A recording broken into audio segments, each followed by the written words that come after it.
Hello, everyone, and thank you for joining me on this Tuesday afternoon. We don't usually do afternoon or late afternoon webinars, but I am so lucky to be joined today by my Australian friend, James Rose. And so you guys should have heard us when we were talking about the timing of doing this webinar. And 4 p.m. Central Time was the best time. So, James, what time is it where you are?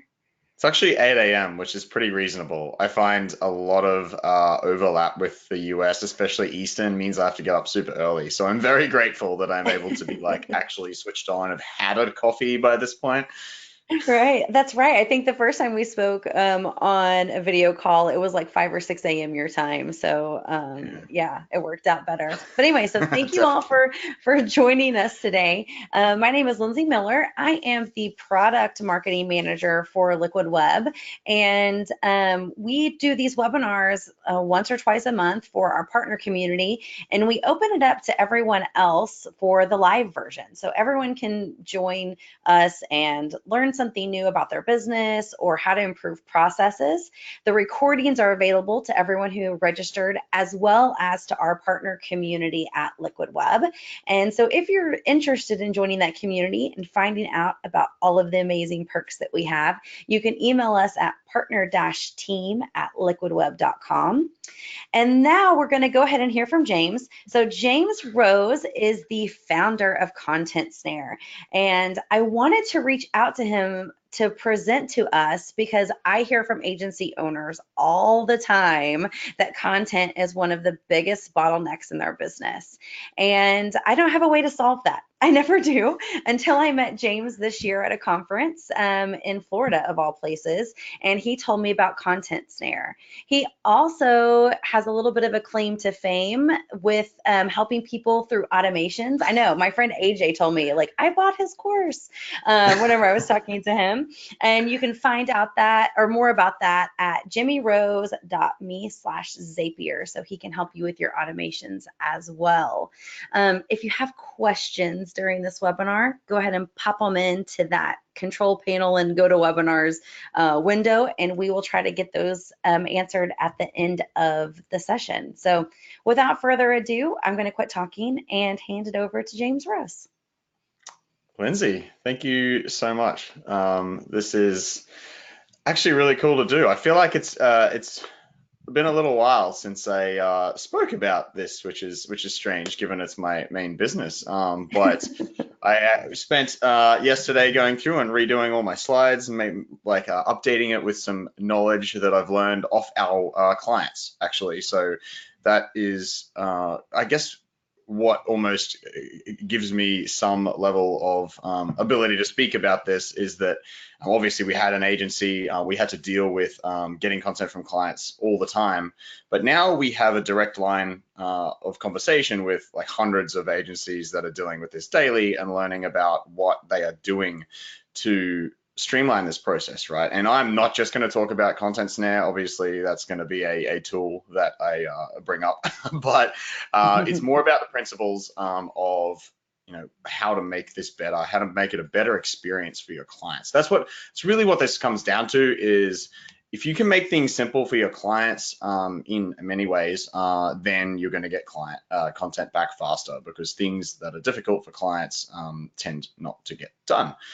But I mean, every agency, like you said, everyone deals with this problem. I've got so many horror stories that have burned me. And I even made a joke recently that I built my wedding website recently, and I got an email after building the whole thing. It was pretty well ready to go. I got an email from my fiance saying website changes, and like it it's just all these like things from my past came back out, and I sat on that email for 4 days before I even opened it because I didn't want to change anything, change any content. Because obviously didn't use Content Snare on my fiance.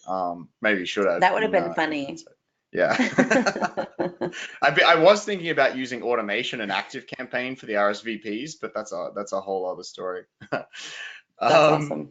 yeah, so All right, this is where we're at, collecting content from clients. I'm just going to show you a whole bunch of ways to streamline the process. And this workshop is for designers and developers. Obviously, anyone building websites has to deal with this. Graphic designers, anyone dealing with clients, really. If you have to get information from clients, this tends to be a problem, even if it's not website related. It can be marketing campaigns, all kinds of stuff, content campaigns. So agency owners and anyone that's totally over clients taking forever to send content. And this, just a quick little note here, it doesn't necessarily have to be that your client is writing all of the content. So that's, I guess, something that comes up quite a lot is people say like we end up sort of modifying the content quite a lot. We just want like the initial stuff from the client. It doesn't matter. It's still, all this stuff still applies. Like whether it's a giant questionnaire or something that you're sending to people, there still tends to be those delays in things coming back because there's still a lot of stuff they have to do. It becomes a difficult task and they just don't do it.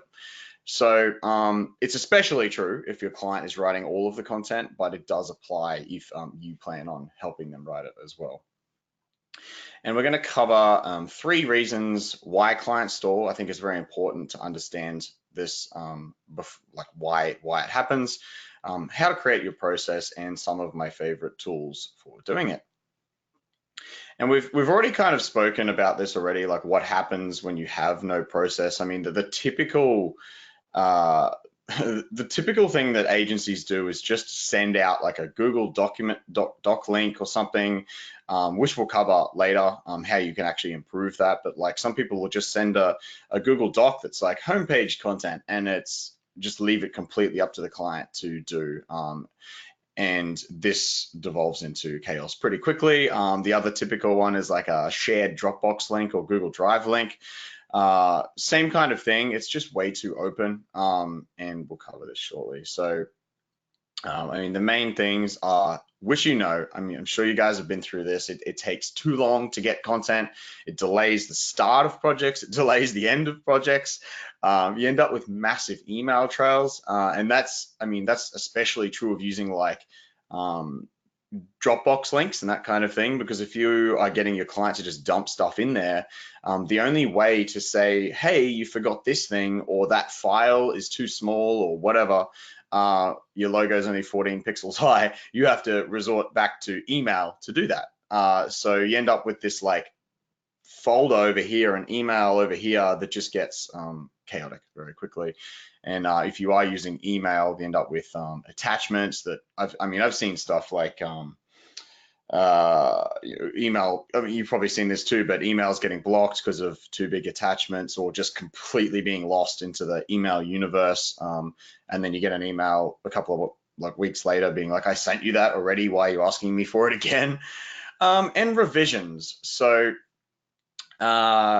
when you don't have a tight content process, you end up with too many revisions. And this is the kind of thing that really kills profitability if you are going backwards and forwards with a client. If you haven't made it really clear that there's only 1 or 2 revisions, and putting your foot down and saying, hey, look, no more of this, it can really kill the profitability of the project. And that's where we go with wasted time, money, and of course sanity. So I mean, the fact that I'm still this is still playing on me with my wedding website, it's like a testament that how much this can get under your skin.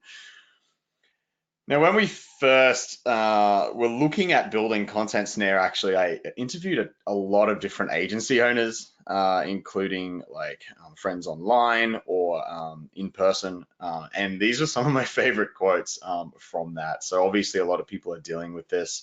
One of my favorites, which is kind of scary, is that it made him want to leave the industry. People were saying that every single project they have is waiting on content. Well, a couple of people said that.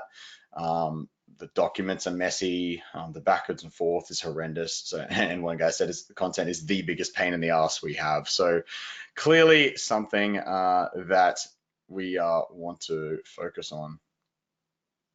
And I put this slide in here just because it's like this is the typical example of what happens when you have a open-ended document with no process, just saying, give me your homepage content. Yeah, this is obviously not a real one, but it is so close to a real one that we had with like an image and a bullet point that's been just pasted in there, and like all the instructions. That's the stuff that has always annoyed me the most, having like highlighted red italics and all this sort of stuff being added throughout the content documents. I just find that that was probably one of the biggest time killers for us, is editing the stuff once we got it back, because we didn't have a good enough process. But the good news is it can be fixed with process. It is going to take some time to implement. That's like the biggest thing. I find so many people that uh, try to fix this, try to go down this content process, expect a kind of magic bullet. Nothing is a magic bullet. Like not even Content Snare. You can't just sign up for Content Snare and magically all your content problems go away. There's still a process of planning out what your clients are going to see, structuring it out for them, and that's what you're going to learn today. It's just like setting up any standard operating procedure for like building a website, for example. The first time you go through, you set up the process, and then that continues to pay dividends forever, because you've got a process that in time, that is dividends in time, like it was the save time in your business and potentially money as well, because time is money. So the right process, like I was just saying, it increases profitability, it keeps projects moving.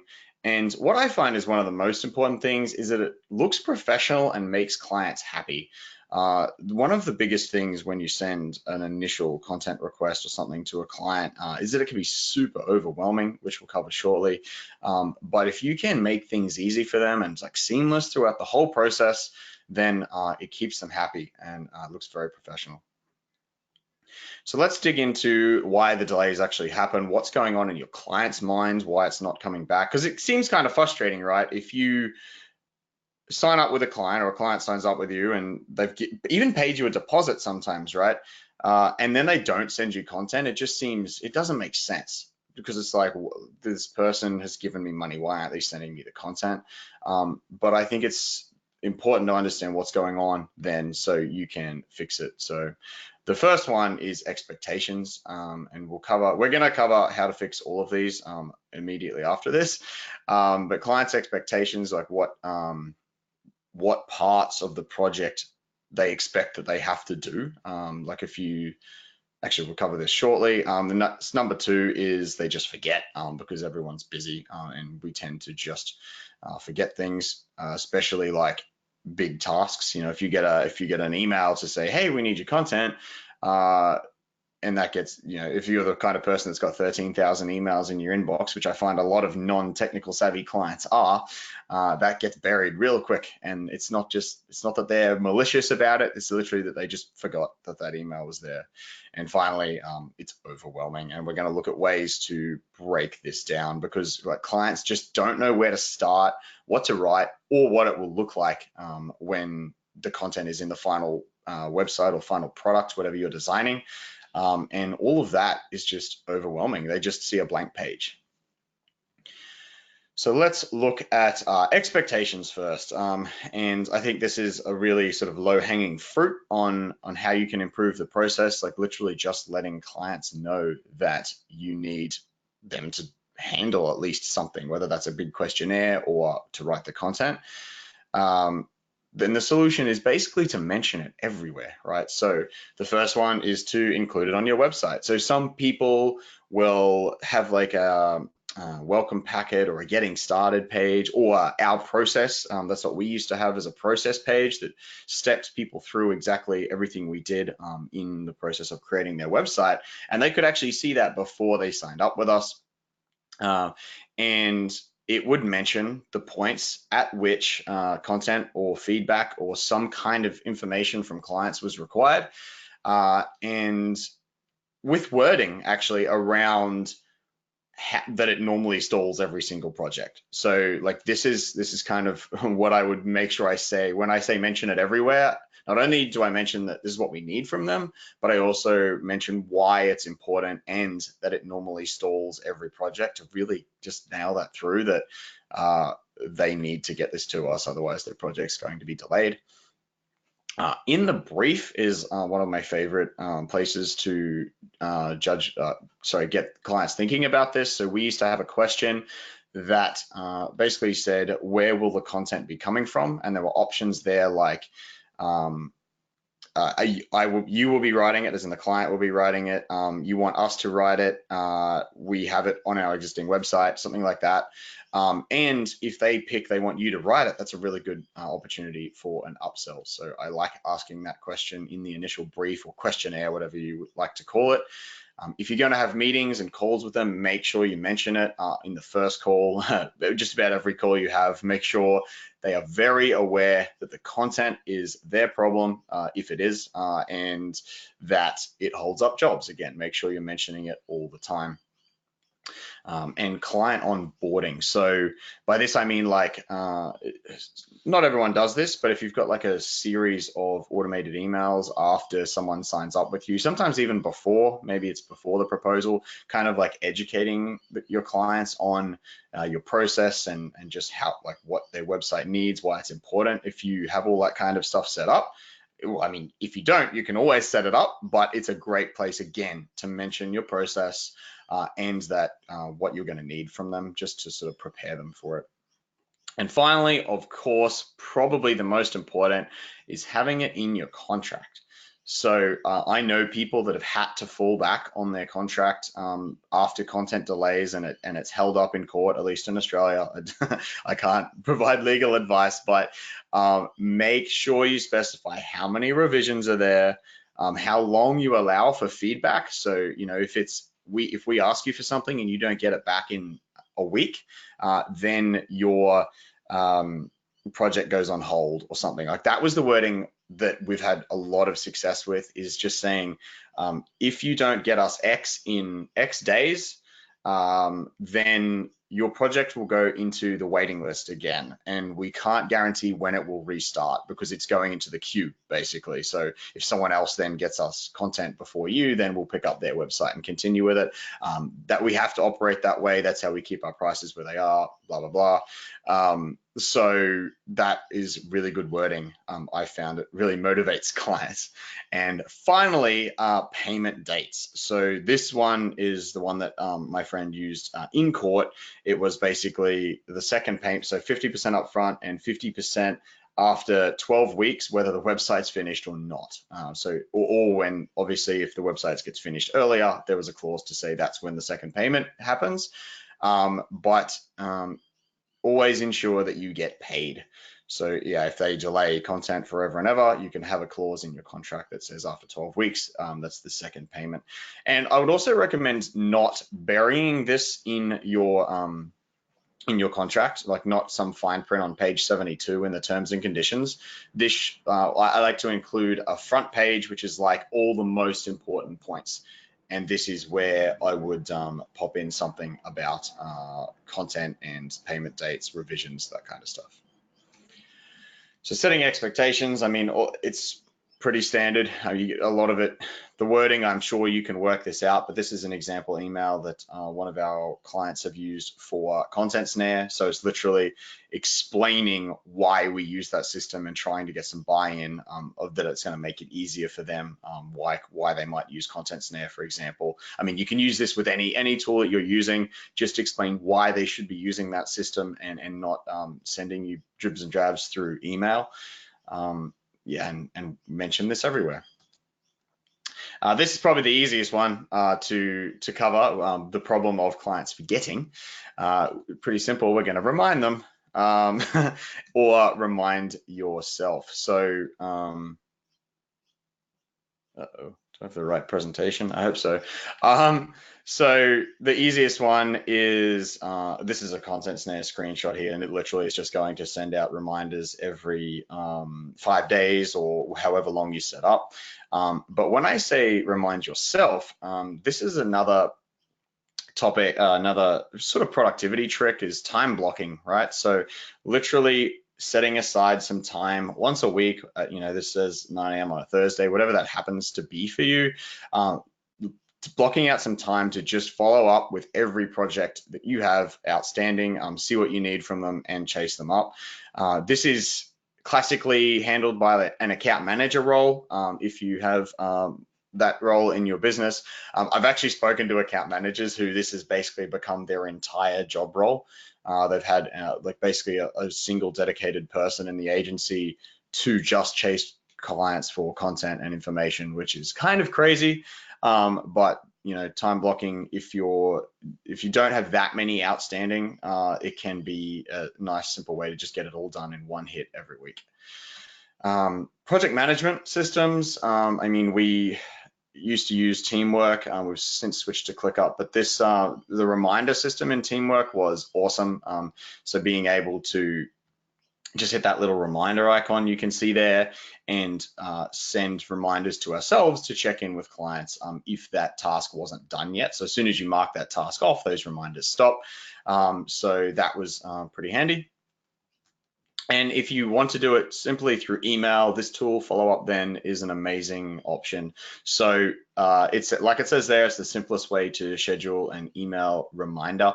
And you literally just CC in, I typically use BCC because that doesn't bounce it back to the client, that bounces it back to me. CC will actually automatically follow up with your client, but I like to change the wording when I do that. So I use the BCC field, which bounces back to me, and then I just reply and like ask my client for whatever is outstanding.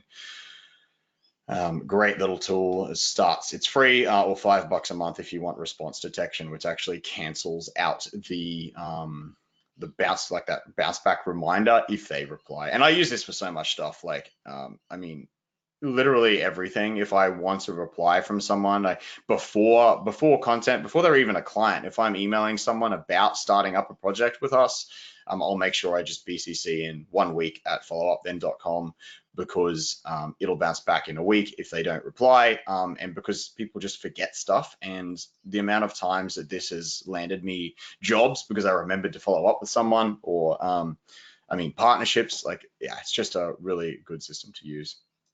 I love that. I've already written that down. I'm going to use that, James. That's really good. Yeah, it's awesome. Like I used to make the joke in here that like if you take anything out of this, like this one tool is worth your time showing up for for this I tool. totally agree. Like, that's really great. Anyway, sorry, didn't mean to It's interrupt. I was so just good. like, that's awesome. No worries at all. Like, I mean, there's so many different tools that you can use to remind yourself to follow up. Obviously, like even I think Gmail kind of bounces some certain emails back automatically now. I don't know how it decides which ones, but because it's always very random for me. But I like Follow Up Then because it's platform agnostic. There's no extensions. There's no, like, I don't need an app on my phone. I can just use it from anywhere, literally just BCC. If there's a BCC field, I can use it. So different computers, phone, whatever, it all just works, and it's simple. All right, so the third problem we spoke about was overwhelm, and this is pretty much going to be the topic of the rest of this talk. So this is the most important part of all of this, I think. It's all about making things easy. Like I said, if things are difficult, they get delayed. I do the same thing. Like if I'm looking at my to-do list and I'm not feeling up for a big task, I just piecemeal around that big task and leave the big one that I had outstanding. And clients do the same thing. If they've got a whole bunch of emails in their inbox and there's one task that's going to take too long, they're just going to avoid it. And that's why I'm a big fan of like chunking things down for them and making it easy. So some of the most basic things you can do the most basic thing you can do is just create a checklist. Some kind of content checklist. It could be in any system. It could be a forms tool. It could be a document like a Google Doc or Word, email if you dare. And just making sure you include some requirements in that checklist as well, like for images, for example, like saying that a logo needs to be, X pixels wide, X pixels, Y pixels high. so they don't go and send you something that is 14 pixels high, which is like they still might do anyway, but at least it helps some of the time. Make it easy for them to provide. If they have to jump through a bunch of hoops to give you the content, like logging into a project management system. I know a lot of people start out that way. From what I've seen and from what I've heard from people, clients really don't like logging into stuff. That was actually a big issue we had with Content Snare in the very beginning, is it required a login. We've since pulled that out. Now it's basically just a link that people click to go in and provide their content. And so yeah, the more hoops there are, the less chance they're going to give it to you on time. Provide some instruction or examples, which is what we're going to dig into shortly, along with helping them visualize it. So these two, I would say, are the least commonly used by agencies. And this is why we provide so much training and content around doing this, because this is what the most successful agencies are doing. They're helping their clients through with some instructions, examples, ideas of how to write, and helping them visualize what it's going to be in the final product. So getting into visualization, the main thing I mean there is like wireframes and mockups. So it could just be something simple like this, where it's just a generic wireframe that it might just show them where the navigation is going to be, where the heading is. That when you're asking them for like their heading or team blurbs, having a little screenshot there can really help them, because the fact is they are not designers. We do this stuff every day. We're building websites and looking at websites and like we are so ingrained in this that we can visualize where everything's going to go on a website, and our clients cannot. So that's why it's been one of the most successful things we've done to allow wireframes and mockups that we send to the client to show them where everything's going to go, and it really helps them visualize what's going on. So this is an example within the old interface for Content Snare, but just literally labeling the items as well. So if you're going to ask for a headline and a subheadline, literally label them before you ask for them. So moving on from visualization, I want to talk about structure and guidance. So the two items there are breaking it down and including instructions. So for example, if you're going to, we spoke about breaking it down already with that Content Snare screenshot. You can see like we've spoken about the headline, the subheadline, and the button. That is breaking something down into small manageable chunks for your clients. And you can see in that example there, literally that's just a Google document with a 1-by-1 table in it. So it kind of looks like a box to type in. And we have some information above saying this is what we need from you. This is where it's going to be displayed. You can put some screenshots in there if you like, just to break it down so they can fill out one thing at a time. So that's what I mean by break it down. And then the instructions are that can be the visualization stuff as well, actually including those wireframes or visual instructions, or just describing what you need from them. So I'll give you an example on this very shortly. So this is what basically not to do. This is what a lot of people do. This is where your homepage content goes, and then you just end up with a mess, which we showed before. One step further, which is where I see most agencies when they come to us, is they have broken it down, but there's no instructional information here, right? So it's just saying, hey, we need your services heading. Like, what are some of your services? Here's your heading and your blurb. Or we need your team bios. We need their name, the image. Those two are easy enough. And then we need a bio. But like, how should you write a bio, for example? So this isn't great either. This is where you want to be, is that you're actually describing how to write a headline. Aim for 6 to 12 words, no fluff. Like, little bit of guidance on how to write a good headline, guidance on how to fill out whatever it is that you're asking them to fill out. It doesn't have to be the exact headline. If it's, describe your ideal clients. If you're going to write the copy for them, you want to know who their ideal clients are, but you need to describe to them what you're expecting to see in that response. And this sounds like a lot of work. Like I said before, though, once you do set this up once, you're going to be able to reuse it on all your future clients. And it's going to just keep paying dividends back in just time saved, keeping projects on track. So yeah, this is going to require some initial investment upfront in your time or someone on your team's time. No magic bullet. But it's totally worth doing, because once you have these things set up, it just makes things easier for you and your clients. Another cool style I've seen is this worksheet style content sheet. So we basically have little wireframes on the left, and on the right hand side, those broken down bits like heading, text, and image. This is just a landscape Google Doc. It still has the issue of being a little bit too open-ended and kind of looking a little complicated. Like, it seems simple to us to just type in the middle of these headings, but you'd never know what clients do. They do all kinds of crazy stuff. But this is a great step in the right direction, and it covers both break it down and the like visual instructions.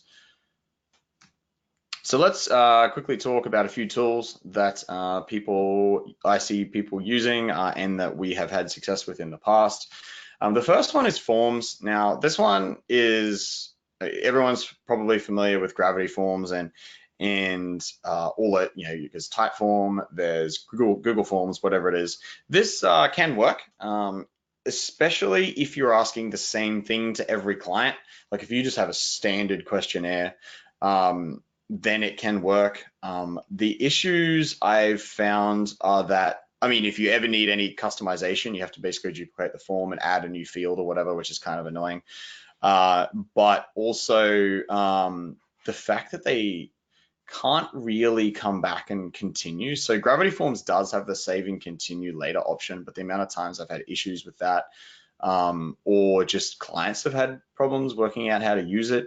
That's been the biggest thing with Forms that we've had problems with, is basically just clients not working out how to use it, essentially, or how to I'll rephrase that. It's the fact that it's such a big job. If you're asking for a lot of content or you have a huge questionnaire, they have to come in and try and fill this out all in one go, and that is massively overwhelming. If they come in here and if they hit next on Google on Gravity Forms, and you've got this progress bar and it changes to like 3% or something, when they hit next, that scares people off immediately. Actually, that was feedback that came from Content Snare users. We learnt that directly from an agency that uses Content Snare. They literally didn't want the number of items outstanding to be displayed to their clients because of exactly this reason.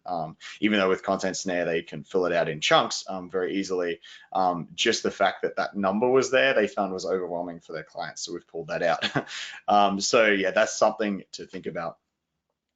Docs, obviously, we've covered this a little bit already, but another great way, a potential way to get content from people. So we've covered the ways to use it to make it better for your clients, and that is that worksheet style with like the wireframes on the left and the content on the right, but also breaking it down into using those one-by-one tables, and then you can paste images in, paste instructions in, and all that kind of stuff, so you can make docs work for you. Yeah, same as like shared drives or whatever. Obviously, it just depends on how tech savvy your clients are, whether they'll be able to deal with it. The same screenshot as before. This is the issue that I've had with documents in the past. No matter what I've done, it's just been too open-ended, and they've done all kinds of stuff in the document that has just resulted in us having to clean everything up, and it's wasted a whole bunch of our time. And obviously, the last one I'm going to talk about is Content Snare, which has been specifically built for this. This is actually the old UI now. This is what your client used to see.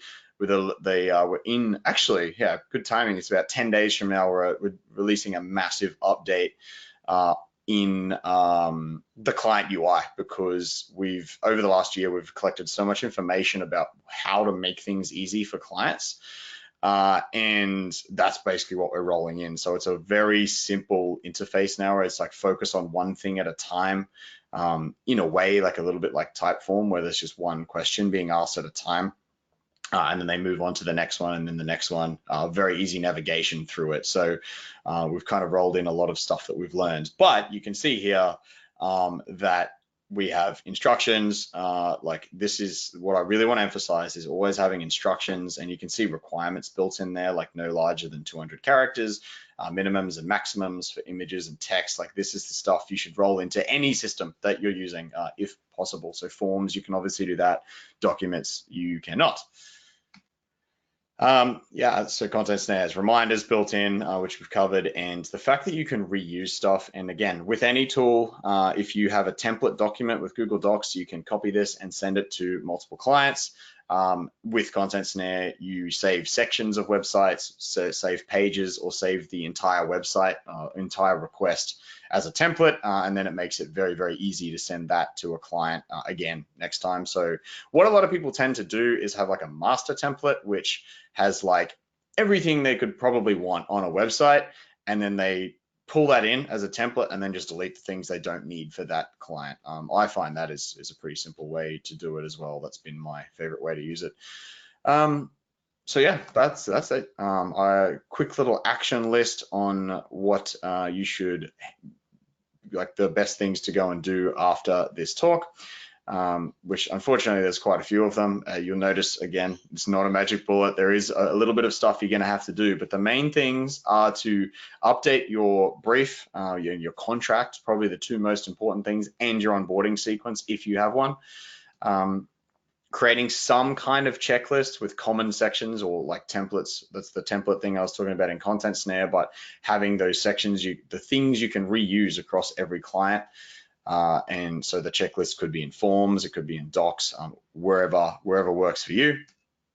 Create some common mockups or buy them. If you Google like website wireframe templates, there are a whole bunch of different ones out there. Some of them will be like sketch packs or Adobe that you can literally suck right into your tools and like dump those sections out, and then use those screenshots of those in your content requests. But obviously you can use them for designing wireframes and mockups for your clients as well.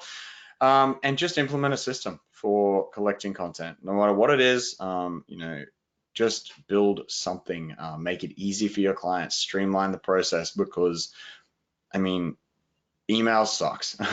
We've had email trails so big that they have literally locked up Gmail, that gets to like 99 plus, and like trying to find that one email where they said, I sent you this 2 weeks ago, and you're trying to filter back through all these emails, and you find the thing and it's too small or it's not right. And then you have to add another email and say, oh, it's, this is what you need to fix. It just sucks. So if you are currently using email for this, just implement some kind of system. It's going to change so much about the way you do business. That's it. Let's get into questions if there are any. Yeah, awesome job, James. Thank you so much. I think most of the agency people that I talk to, um, they don't have any system. Like, I think you're totally right. If the first step is just to have any kind of system, I think that is huge, just doing anything. Mm-hmm. So yeah, thank you for that. So Sadie has a question. She sent a message in and said that she has to pop off, but she is curious about starting from scratch. So she's been in business for 5 years now, she says, and she does just through email. So you showed those templates in like using Google Drive or Google Forms. Mm-hmm. Is that sort of like you think like the basic, like this is the starter place, and then you kind of like once you figure out your process, you can kind of start moving up in that tool set that you showed, and then obviously eventually moving to Content Snare? Yeah, well, I mean, Google Docs is the low-hanging fruit, right? It's Mm-hmm. like most people are familiar with it. It does require your clients to have a Google account, but which has been a roadblock for many of our clients actually. But it's the easiest way to start, right? Like you can start typing in a document. Don't just send them that thing that says homepage. This is your homepage content right here, because you're just going to get a bunch of trash that you can't use. Right. Like it's like actually breaking it down and giving them some guidance on what to put in that document. Yeah, that's I'd say the bare minimum and easiest way to get started. Awesome. Okay, Or, if well, anyone I else mean, has a or using question. Content Snare and sucking in one of our like a header template, which is built in. So Absolutely. I mean, that there is that too. Does anyone else have a question? I don't have any other in here. Oh, here's a question. So, speaking specifically about Content Snare, what's the cost? Like, how much does it is the charge It's for 29 a agencies to month use it? is pretty much for most people. 29 for 29 a it's. month? Are you kidding? I know we've been told that That's many awesome. times. That's for Sorry, the that technically surprised me. it's technically for the freelancer plan, which most agencies are on anyway, because the way it's set up, there's like the account manager will use just the freelancer plan. Massive Right. mistake on our part on pricing. There isn't. Don't worry, I've been told this so many times, but there is an agency plan at 69 at the moment, and enterprise. We've actually had some quite a few enterprises we've discovered of finding have this same problem. Believe it or not, to Yeah. build internal websites from all their stakeholders inside the organization or from vendors. So yeah, there's like everyone has this issue, not just agencies. I love it. Okay, so if somebody wants to find more information about Content Snare, is it just contentsnare.com? Yeah, that's it. Okay. You never, I was like, I wasn't sure if it was some weird Australian, I'm just kidding. No, so content snare, snare.com for more Uh-huh. information about this. And there's also the Zapier integration course at jimmyrose.me/Zapier. Yeah. So thank you all for attending. Thank you, James, for your time. We will be sending out this information to everyone. Oh, sorry, I have one more question. We should get it Okay. in while we're here. Do you have another minute? Yeah. Yeah. Just popped in here. So, what does Content Snare do differently than just Google Docs? And can you migrate from Docs to Content Snare? So, I guess if So, people are answering stuff in Google Docs, can you move it over to Content Snare? mhm. I mean, it's going to be a copy and paste job, unfortunately, because because it's too open ended, which is exactly the answer to the first one. Right. With Content Snare, it's intentionally not open ended because that's the biggest issue we've found with Google Docs is they can do whatever the hell they want. Yeah. So the main, especially the new version, is making it easy for clients. Like a Google document just is this massive page that they see immediately with that overwhelm thing. If you trip that like overwhelm switch, you kind of lose immediately. This is what we're finding, and that's basically what we've been doing for the last year is trying to fix that. So it's like this Right. focus on one thing at a time and then move to the next thing. So that's where I say it does differently. What I say it does differently is just make it easier for clients. And then getting out of email too, like if something doesn't fit, you can just hit reject and tell them why. It doesn't say reject to them. That's a bit negative, but it just says, hey, something you did needs changes. And then they can come into that exact same spot and revise it. So it's like a single source of truth rather than trying to do some things through email. And obviously Google Docs is like one place as well, but it's just that open-endedness and the overwhelm Hmm. is huge. Um, and the email reminders, obviously, that's like one of the biggest things for us is that it automatically reminds clients. Trying to get out of email because, like I said, email sucks, and yeah, and making things easy for clients and you Yep. really that's important too. But honestly, the biggest thing is making it easy for clients, and that's where our big focus is right now because it's just so much more important. If you want to get content back on time, stuff's got to be easy for your clients. Yeah, absolutely. Okay, that's it. If you guys have any more questions, you can reach out to James or you can reach out to us at Liquid Web and we'd be happy to connect you to James. It's partner-team at liquidweb.com. Again, we'll be sending out this recording hopefully tomorrow, maybe the next day, we'll see. And thank you all for your time. Thanks, guys. Thanks, Lindsay. All right, bye.